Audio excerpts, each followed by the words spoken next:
എപ്പിസോഡിന്റെ തുടക്കത്തിൽ യുവാന്റെയും നിയതിയുടെയും കല്യാണമാണ് കാണിക്കുന്നത്. യുവാനോട് പൂജാരി വരമാല നിയതിക്ക് ഇട്ട് കൊടുക്കാൻ വേണ്ടി പറയുമ്പോൾ അവൻ അത് നേരെ ഇട്ട് കൊടുക്കുന്നത് പൂജാരിക്കാണ്. അപ്പോൾ ഹേമന്ത് നീ എന്താ ചെയ്യുന്നത് യുവാൻ എന്ന് പറഞ്ഞിട്ട് അവനെ വഴക്ക് പറയുന്നുണ്ട്. അപ്പോൾ യുവാൻ അവിടെ നിൽക്കുന്ന വിരാജിനെ പേടിയോടെ നോക്കുന്നുണ്ട്.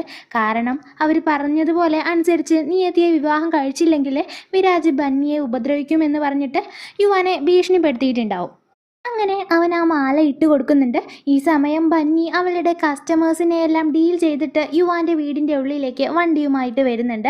അപ്പോൾ ബന്നിയെ കണ്ടതും യുവാന് നല്ല സന്തോഷമാവാണ്. അപ്പോൾ ബന്നി എല്ലാവരോടും ഈ കല്യാണം നടക്കാൻ പാടില്ല, കാരണം നിയതി അത്ര നല്ല പെണ്ണൊന്നുമല്ല, എൻ്റെ കയ്യിൽ യുവാൻ്റെ ശരിക്കുള്ള ബ്ലഡ് ടെസ്റ്റിൻ്റെ റിസൾട്ട് ഉണ്ട്, ഇതിൽ യുവാന് ഒരു അപകടകരമായിട്ടുള്ള മരുന്ന് കൊടുത്തിരുന്നു എന്നെല്ലാം എഴുതിയിട്ടുണ്ട്. ഇത് മറ്റാരുമല്ല ചെയ്തത്, മാലിനി തന്നെയാണെന്ന് അവൾ എല്ലാവരുടെ മുന്നിൽ വെച്ച് തുറന്നു പറയാണ്. അപ്പോൾ ദേവരാജും ബന്നിയെ സപ്പോർട്ട് ചെയ്തിട്ട് സംസാരിക്കുന്നുണ്ട്. അപ്പോൾ ഹേമന്ത് ബന്നിയെ വഴക്ക് പറയാണ്, നീ ഇങ്ങനെ ഒരു ലാബ് റിപ്പോർട്ടായിട്ട് വന്ന് എൻ്റെ മകൻ്റെ കല്യാണം മുടക്കുമെന്ന് മാലിനി എന്നോട് മുന്നേ തന്നെ പറഞ്ഞിട്ടുണ്ടായിരുന്നു. ഇനി അവൻ്റെ ശരീരത്തിൽ എന്തെങ്കിലും വിഷം ഉണ്ടെങ്കിൽ തന്നെ അത് നീ തന്നെ കൊടുത്തതാവും, അല്ലാതെ മാലിനിയൊന്നും അങ്ങനെ ചെയ്യില്ല എന്ന് ഹേമന്ത് പറയാണ്. അപ്പോൾ ദേവരാജും പലക്കും വൃന്ദയും സുലേഖയും ഒഴികെ ബാക്കിയുള്ളവരെല്ലാം മാലിനിയെ സപ്പോർട്ട് ചെയ്ത് സംസാരിക്കുന്നുണ്ട്. ഈ വൃന്ദ വിരാജിൻ്റെ അമ്മയാണ്, സുലേഖ ദേവരാജിൻ്റെ സഹോദരിയാണ്. അപ്പോൾ ഇവർക്ക് രണ്ടുപേർക്കും യുവാനോട് പ്രത്യേകിച്ച് ദേഷ്യമൊന്നുമില്ല. അവൻ്റെ അവസ്ഥയിൽ അവർക്കും കുറച്ച് സങ്കടമൊക്കെ ഉണ്ട്. അപ്പോൾ ബന്നി മാലിനിയോടും ഹേമന്തിനോടും, എന്നാൽ നിങ്ങൾ യുവാൻ്റെ ബ്ലഡ് ടെസ്റ്റ് ഒന്നുകൂടെ നടത്ത്, എൻ്റെ ഫുഡിൽ നിന്നാണോ അതോ വേറെ ഏതെങ്കിലും വഴിയാണോ ആ ഡ്രഗ് അവൻ്റെ ഉള്ളിൽ എത്തിയതെന്ന് അറിയാമെന്ന് അവൾ പറയുന്നുണ്ട്. ഇത് കേട്ടിട്ട് മാലിനിയും ടീംസും നന്നായിട്ട് ഞെട്ടുന്നുണ്ട്. അപ്പോൾ മാലിനി ഇവളെ ഇവിടെ നിന്ന് തുരത്തി ഓടിക്കാനുള്ള വഴി എനിക്കറിയാമെന്ന് പറഞ്ഞിട്ട് നേരെ യുവാൻ്റെ അടുത്ത് പോയിട്ട് നിനക്ക് ബന്നിയെ വിവാഹം ചെയ്യണോ എന്ന് ചോദിക്കുകയാണ്. അപ്പോൾ അവൻ വേണമെന്ന് പറഞ്ഞ് ബന്നിയുടെ അടുത്തേക്ക് പോയിട്ട് അവൻ്റെ കഴുത്തിൽ കിടന്നിരുന്ന ആ മാല അവൾക്ക് ഇട്ട് കൊടുത്തിട്ട് പെട്ടെന്ന് തന്നെ കയ്യിൽ കരുതി ആ സിന്ദൂരം അവളുടെ നെറുകയിൽ ഇട്ട് കൊടുക്കുകയാണ്. ഇത് കണ്ട് എല്ലാവരും ഞെട്ടി നിൽക്കുകയാണ്. മാലിനി ഒരു വിജയചിരിയോടെ നിൽക്കുന്നുണ്ട്. അപ്പോൾ യുവാൻ എൻ്റെയും ബന്നിയുടെയും വിവാഹം കഴിഞ്ഞു, ഇനി ഞങ്ങൾ എപ്പോഴും ഒപ്പം തന്നെ ഉണ്ടാകും എന്ന് പറയുമ്പോൾ ഹേമന്ത് അവനെ അടിക്കാൻ വരുന്നുണ്ട്.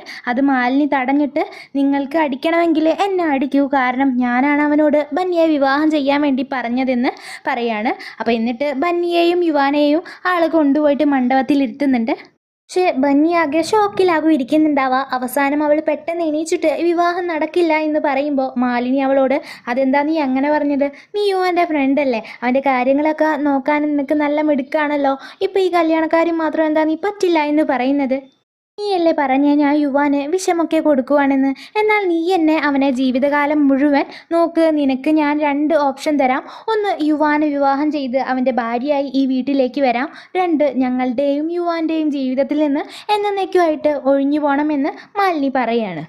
ശരിക്ക് മാലിനിക്ക് അറിയാം എന്തായാലും ബന്നി യുവാനെ വിവാഹം ചെയ്യില്ല, അവൾക്ക് അവളുടെ ബിസിനസ്സായി മുന്നോട്ട് പോകാനാണ് ഇഷ്ടമെന്ന്. അതുകൊണ്ടാണ് ഇങ്ങനെ ഒരു ഐഡിയ മാലിനി പ്രയോഗിച്ചത്. അവൾ എന്നേക്കുമായിട്ട് ഒഴിഞ്ഞു പോകുമല്ലോ എന്ന ആശ്വാസമാണ് ആൾക്ക്. അപ്പം അങ്ങനെ യുവാൻ ബന്നിയോട്, ബന്നി ഞാൻ നിനക്ക് ഓൾറെഡി സിന്ദൂരം ഇട്ടല്ലോ, ഇപ്പോൾ പകുതി കല്യാണം കഴിഞ്ഞില്ലേ, അപ്പോൾ ഇനി നമുക്ക് മുഴുവനും കഴിക്കാം, അപ്പോൾ നമുക്ക് ഒപ്പം നിൽക്കാമല്ലോ എന്ന് സന്തോഷത്തിൽ പറയാണ്. പക്ഷേ ബന്നി എണീച്ചിട്ട്, ഞാനൊരു ബിസിനസ് വുമണാണ്, ഇവിടെ വന്നത് യുവാൻ്റെ ഫ്രണ്ടായിട്ട് എന്ന് പറഞ്ഞിട്ട് പോകാൻ നിൽക്കുമ്പോൾ യുവാൻ ഓടി വന്ന് ബന്നിയെ കെട്ടിപ്പിടിച്ചിട്ട്, പോകല്ലേ ബന്നി, നമ്മളിപ്പോൾ ഹസ്ബൻഡും വൈഫും ആണ് എന്ന് പറയുമ്പോൾ ബന്നി അവനെ തള്ളി മാറ്റുന്നുണ്ട്. എന്നിട്ട് ആ മെഡിക്കൽ റിപ്പോർട്ട് ദേവരാജിൻ്റെ കയ്യിൽ കൊടുത്തിട്ട്, നിങ്ങൾക്ക് മാത്രമാണ് യുവാൻ്റെ ചിന്ത ഈ വീട്ടിലുള്ളത്, അതുകൊണ്ട് അവന് വേണ്ടി എന്തെങ്കിലും ചെയ്യാൻ പറ്റുവാണെങ്കിൽ ചെയ്യൂ, ഞാനിനി ഈ വീട്ടിലേക്ക് വരില്ല, യുവാൻ ഞങ്ങളുടെ ഫ്രണ്ട്ഷിപ്പിനെ തകർത്ത് കളഞ്ഞു, ഞാൻ പോവുകയാണെന്ന് പറഞ്ഞിട്ട് അവൾ അവിടെ നിന്ന് പോവുകയാണ്. അപ്പോൾ ഇത് കണ്ട് മാലിനി ചിരിച്ച് നിൽക്കുന്നുണ്ട്. അവൾ പോയതും യുവാൻ അലറി വിളിച്ച് കരയാണ്. നിയതി വന്ന മാലിനിയോട്, ഞാൻ നന്നായി പേടിച്ചു, ബന്നി എങ്ങാനും കല്യാണം കഴിക്കാമെന്ന് സമ്മതിച്ചിരുന്നെങ്കിൽ നമ്മുടെ പ്ലാനൊക്കെ ഫ്ലോപ്പായി പോയേനെ എന്ന് പറയുന്നുണ്ട്. അപ്പോൾ ഞാൻ എന്ത് തീരുമാനം എടുക്കുന്നുണ്ടെങ്കിലും നന്നായി ചിന്തിച്ചിട്ട് കാര്യങ്ങൾ ചെയ്യൂ എന്ന് മാലിനി മറുപടി കൊടുക്കുകയാണ്. അങ്ങനെ മാലിനി പിന്നെയും യുവാനെയും നിയതിയെയും മണ്ഡപത്തിൽ കൊണ്ടിരുത്തിയിട്ട് വിവാഹം ചെയ്യിക്കാൻ നോക്കുന്നുണ്ട്. പക്ഷേ അഗ്നിക്ക് വലം വെക്കുന്നതിനിടയ്ക്ക് ആ വിവാഹം നടക്കാതിരിക്കാൻ വേണ്ടി ദേവരാജ് അവിടേക്ക് മേളങ്ങളോടുകൂടെ കുറച്ച് ആൾക്കാരെ കൊണ്ടുവരികയാണ്. ആ ശബ്ദങ്ങൾ കേട്ടതും യുവാന് വയ്യാതായിട്ട് അവൻ അലറിക്കരയുന്നുണ്ട്. ഇതിനിടയ്ക്ക് ക്ക് ആ അഗ്നിയിൽ എണ്ണ ഒഴിക്കുമ്പോൾ അത് ആളിക്കത്താണ്. അതും കൂടെ കണ്ടതും യുവാൻ അവൻ്റെ അമ്മയുടെ മരണം ആലോചിച്ചിട്ട് അവൻ്റെ അവസ്ഥ വളരെ മോശമാകുന്നുണ്ട്. മാറി നിന്നിട്ട് ദേവരാജും പലക്കും സുലേഖയൊക്കെ കൂടിയിട്ട് ഞങ്ങളോട് ക്ഷമിക്കും മോനെ, നിന്റെ നല്ലതിന് വേണ്ടിയാണ് യുവാൻ ഞങ്ങൾ ഇങ്ങനെയൊക്കെ ചെയ്യുന്നതെന്ന് സങ്കടത്തോടു കൂടെ പറയുന്നുണ്ട്. അങ്ങനെ ആ കല്യാണം നടക്കുന്നില്ല. ബന്നി നേരെ അമ്പലത്തിലേക്കാണ് പോകുന്നത്. അവൾ അവിടെ ഇരുന്ന് കരയുന്ന സമയത്തായിരിക്കും ദേവരാജ് അങ്ങോട്ട് വരിക. എന്നിട്ട് അവളുടെ അടുത്തേക്ക് വന്നിട്ട് അവളെ സമാധാനിപ്പിക്കാൻ ആൾ നോക്കുന്നുണ്ട്. അപ്പോൾ അവൾ അവളുടെ സ്വപ്നങ്ങളെക്കുറിച്ച് പറയുകയാണ്. എനിക്ക് എൻ്റെ ഹോം ഡെലിവറി ബിസിനസ് വലുതാക്കണം. എല്ലാവരും എന്നെയും എൻ്റെ അമ്മയെയും ഒരു മോശപ്പെട്ട സ്ത്രീ ആയിട്ടാണ് കാണുന്നത്. ആ ചീത്തപ്പേര് എനിക്ക് മാറ്റിയെടുക്കണം. എനിക്ക് കല്യാണം കഴിക്കാനൊന്നും താല്പര്യമില്ല. യുവാനെ ഞാനൊരിക്കലും കല്യാണം കഴിക്കില്ല. ഈ സിന്ദൂരം എനിക്ക് വെറും ചുവപ്പ് കളർ പൊടി എന്നതിലുപരി ഒന്നുമല്ല എന്ന് പറഞ്ഞിട്ട് അവിടെ ഉള്ള പുഴയിൽ പോയിട്ട് അവൾ ആ സിന്ദൂരം കഴുകി കളയാണ്. പിന്നീടുള്ള ദിവസങ്ങളിൽ ബന്നി പഴയതുപോലെ തന്നെ അവളുടെ ഹോം ഡെലിവറി ബിസിനസ് നോക്കി നടത്തുന്നുണ്ട്. പക്ഷേ യുവാൻ്റെ വീട്ടിലേക്കുള്ള ഭക്ഷണം കൊടുക്കുന്നത് അവൾ നിർത്താണ്. അപ്പോൾ യുവാനെക്കുറിച്ച് അവൾ വിഷ്ണുവിനോട് പറയുന്നുണ്ടെങ്കിലും ഞാനിനി ഒരിക്കലും ആ വീട്ടിലേക്ക് പോകില്ല എന്നും അവൾ പറയുന്നുണ്ട്. അപ്പോൾ അങ്ങനെ അവളുടെ വീട്ടിലേക്ക് ദേവരാജ് വന്നിട്ട് യുവാനെ എല്ലാവരും കൂടെ രജിസ്റ്റർ മാരേജ് ചെയ്യാൻ കൊണ്ടുപോയിരിക്കുകയാണ്. അപ്പോൾ ബന്നി നീ എന്നെ എങ്ങനെയെങ്കിലും സഹായിക്കണമെന്ന് പറയുമ്പോൾ ബന്നി അത് ശരിയാവില്ല, ഞാൻ യുവാൻ്റെ കാര്യത്തിൽ ഇടപെടാതിരിക്കുന്നതായിരിക്കും ഏറ്റവും നല്ലത് എന്ന് പറയാണ്. അപ്പോൾ ദേവരാജ് അവളോട് യാചിക്കുമ്പോൾ അവൾ പോകാൻ വേണ്ടി തയ്യാറാവുകയാണ്.